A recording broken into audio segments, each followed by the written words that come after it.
જય શ્રી કૃષ્ણ। આજે આપણે ઠાકોરજી માટે મેંગો કાજુ કતરી બનાવવાની છે।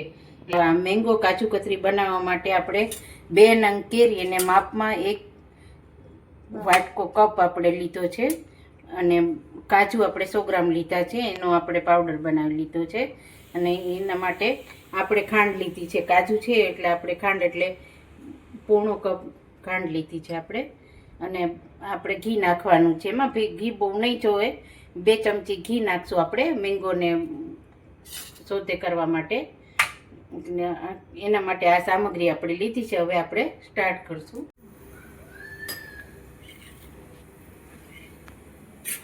હવે એના માટે આપણે 2 ચમચી ઘી નાખશું મેંગો સાતરવા માટે। આ માપમાં મેં 2 ચમચી ઘી લીધું છે। હવે આપણે ઘી ગરમ થાય એટલે આપણે મેંગો નાખશું, મેંગો પધરાવશું આપણે।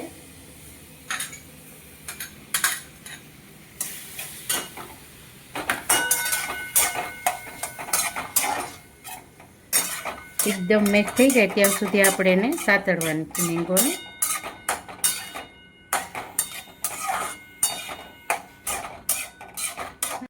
આપણે મેંગોને હાવ એકદમ મેચ કરી લેવાની છે, એકદમ જ માવા જેવું થઈ જશે અને એનું પાણી બધું બળી જશે મેંગોનું। પછી આપણે એમાં કાજુ એડ કરવાના છે।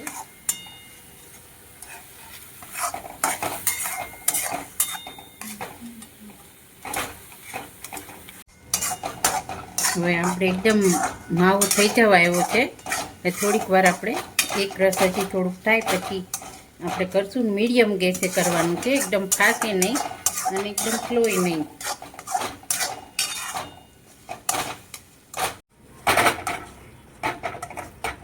મેં મૂક્યું હોય તો આપણે આવી રીતે મિક્સર જરીક કરી લેવાનો એટલે એકદમ માવો થઈ જશે।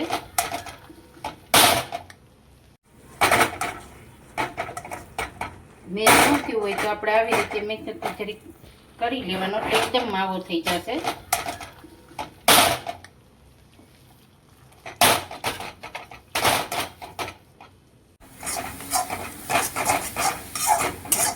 હવે આપણે થઈ જવા આવ્યું છે, લોયું છોડવા માંડ્યું છે માવો, એટલે હવે આપણે 1-2 મિનિટમાં ગેસ બંધ કરી દઈશું।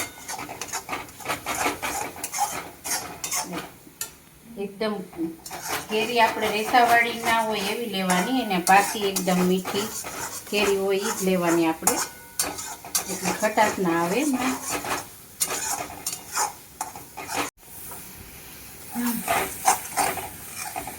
હવે આપણે આ થઈ જવાયું છે, કેરીનું પાણી જે હોય એ આપણે બળી ગયું છે।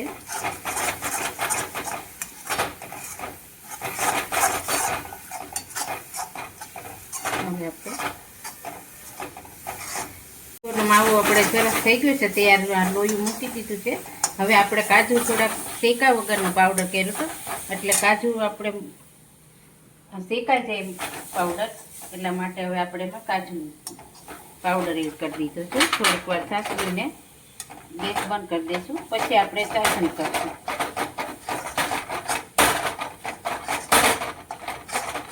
કાજુ પહેલાં ના શેકા હોય તો આવી રીતે પાવડરને આવી રીતે ભેગો કરી નાખવાનો એટલે પાકી જશે, કાચું ન લાગે। કાજુ મેંગો સતળાઈ ગયા છે, હવે સરસ માવો થઈ ગયો છે, લોહી મૂકી દીધું છે, જોવે છે હવે આપણે સરસ થઈ ગયું છે। હવે આપણે ચાસણી કરી લઈશું। હવે આપણે ચાસણી બનાવી લઈશું। ચાસણી માટે બીજું લોયું લીધું છે મેં, આપણે આ પોણો કપ ખાંડ છે, તમે દળેલી ખાંડ હોય તો ચાલે, વાપરી શકો છો, અને ખાંડ ડૂબે એટલું આપણે પાણી લેવાનું છે।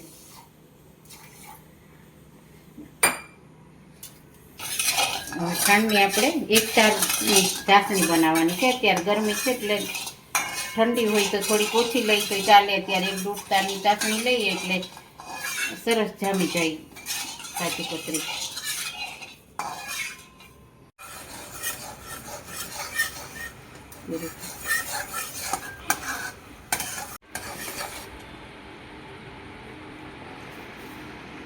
તો હવે આપણે થવા જ આવી છે, થોડોક તાર થાય છે. હવે થોડીક વાર આપણે રાખશું એટલે થઈ જશે. હવે આપણી ચાસણી ઘટ થઈ ગઈ છે અને જે આપણે જોઈએ છીએ એક તારે થઈ ગયો છે. જો તારે દેખાય છે. તો આપણી ચાસણી હવે આપણે જોઈએ છે એવી થઈ ગઈ છે તૈયાર.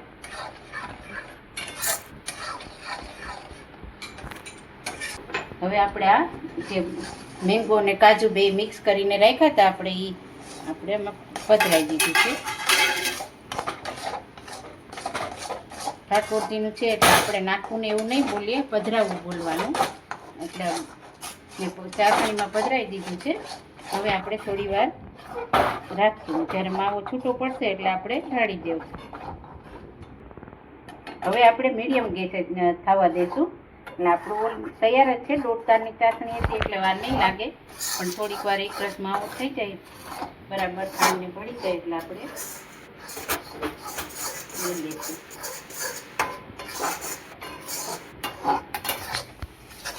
બે મિનિટમાં થાળીમાં ઢાળી લેશું. જે થાળીમાં ઢાળવાનું એ ગ્રીસ કરીને આપણે રાખી દેવાની.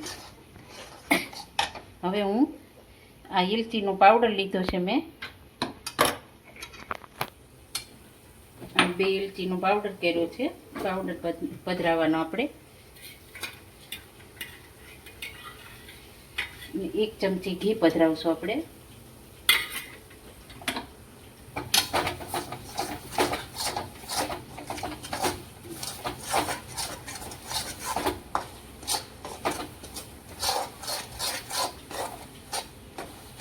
અત્યારે મેંગો સરસ આવે એટલે આપણે હવે મેંગોની જે નવી નવી આઈટમ બનાવીને ઠાકોરજી માટે ભોગ બનાવીને તૈયાર રાખીએ એટલે ઠાકોરજીને સવારે આપણે ધરાય ભોગમાં.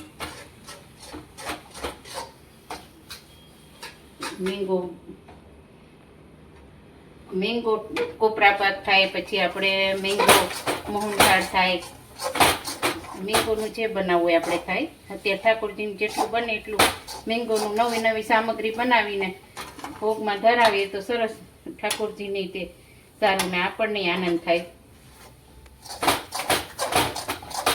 એટલે માવો હવે સરસ લચકો થઈ ગયો છે. એટલે હવે આપણે આ થઈ ગયું છે ઢાળવા જેવું. એટલે આપણે હવે ગેસ બંધ કરી દઈશું. રાખશું પછી પાછી દઈશું આપણે.